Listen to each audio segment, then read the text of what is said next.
আজকের ভিডিওটি বঙ্গবন্ধুর যে সকল সৈনিকেরা হতাশ হয়ে গেছেন এবং যারা আওয়ামী বিরোধী শক্তি রয়েছেন তাদের উদ্দেশ্যে। প্রথমত আসি আওয়ামী বিরোধী শক্তির কথা। আওয়ামী বিরোধী শক্তিরা ভাবেন যে তারা 2024 সালের 5ই আগস্ট একটা বিপ্লব ঘটিয়েছেন। আসলে কি সেটা বিপ্লব ছিল না মেটিকুলাস ডিজাইন ছিল, দেশবাসী কিন্তু এখন জানে। আমি ধরেই নিলাম একটা বিপ্লব ঘটেছে। এখন প্রতিটা বিপ্লবের কিন্তু প্রতি বিপ্লব ঘটে, আর প্রতি বিপ্লব যখন ঘটানো হয়, বিপ্লবে যেমন অনেক মানুষের প্রাণ যায়, ঠিক প্রতি বিপ্লবেও কিন্তু অনেক মানুষের প্রাণ যায়। মাননীয় প্রধানমন্ত্রী জননেত্রী দেশরত্ন শেখ হাসিনা তিনি যখন 2024 সালের 5ই আগস্টের আগে সিচুয়েশন গুলো বা মোমেন্ট গুলো ক্রিয়েট হচ্ছিলেন এবং অনেক মানুষের জীবন যখন যাচ্ছিলেন, মেটিকুলাস ডিজাইন করে এই আওয়ামী বিরোধী শক্তি এবং জঙ্গি বাহিনীরা যেভাবে মানুষকে হত্যা করতেছিলেন সেটা সহ্য করতে পারে নাই। সেটা যখন সহ্য করতে না পেরেছে তখন তিনি ক্ষমতার লোভ ছেড়ে দিয়ে তিনি দেশ থেকে চলে গেছেন, যাতে আর এই দেশের মানুষের জীবন না যায়। কিন্তু একটা জিনিস হচ্ছে, আপনাদেরকে আজকে একটা কথা বলি, সেটা হচ্ছে আপনারা যেটাকে বিপ্লব বলেন, যদি মাননীয় প্রধানমন্ত্রী শেখ হাসিনা এখন সেটা প্রতি বিপ্লবের ডাক দেয় তখন কি পরিস্থিতি হবে একটু ভাবতে পারেন? এই অ্যাবিলিটি কি মাননীয় প্রধানমন্ত্রী শেখ হাসিনার নাই? অবশ্যই আছে। এই বাংলাদেশের প্রায় 50 থেকে 60-70% মানুষ আওয়ামী লীগকে সাপোর্ট করে। এই বাংলাদেশে কোটি কোটি আওয়ামী লীগের নেতাকর্মী রয়েছেন। যদি মাননীয় প্রধানমন্ত্রী শেখ হাসিনা একটা প্রতি বিপ্লবের ডাক দেন, তাহলে দেখা যাইতেছে যে অনেক মানুষের জীবন বিপন্ন হবে, জীবন চলে যাবে এবং প্রতি বিপ্লব ঘটবে। কিন্তু মাননীয় প্রধানমন্ত্রী জননেত্রী দেশরত্ন শেখ হাসিনা কোনো মেটিকুলাস ডিজাইনে বিশ্বাস করেন না, কারণ তিনি বঙ্গবন্ধু কন্যা তিনি জননেত্রী দেশরত্ন শেখ হাসিনা, তিনি দেশকে ভালোবাসেন, মানুষকে ভালোবাসেন, মানুষের জীবন নিয়ে তিনি খেলা পছন্দ করেন না। তাই তো তিনি বিপ্লবের প্রতি বিপ্লব না ঘটিয়ে তিনি গণতান্ত্রিক ধারায় গণতান্ত্রিক ভাবে রাজনৈতিক প্রেক্ষাপট ফিরিয়ে আনার জন্য কাজ করতেছেন। একটা জিনিস হচ্ছে, যদি গণতান্ত্রিক ধারায় তিনি যদি চিন্তা ভাবনা না করেন, বিপ্লবের ধারায় চিন্তা করেন, তাহলে দেশের পরিস্থিতিটা কি হবে?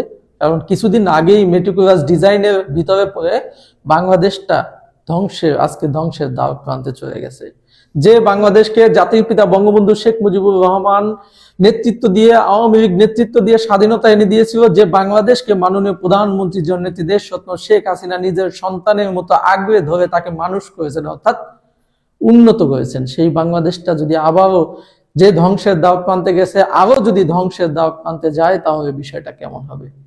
তাই জননেত্রী দেশরত্ন শেখ হাসিনা এখনো চেয়ে আছেন এবং কাজ করতেছেন শুধু গণতান্ত্রিক ভাবে কিভাবে দেশকে স্থিতিশীল রাখা যায়, কিভাবে দেশকে আবার গণতন্ত্রের ধারায় ফিরিয়ে আনা যায়, দেশের সার্বভৌমত্ব রক্ষা করা যায় সেদিকে।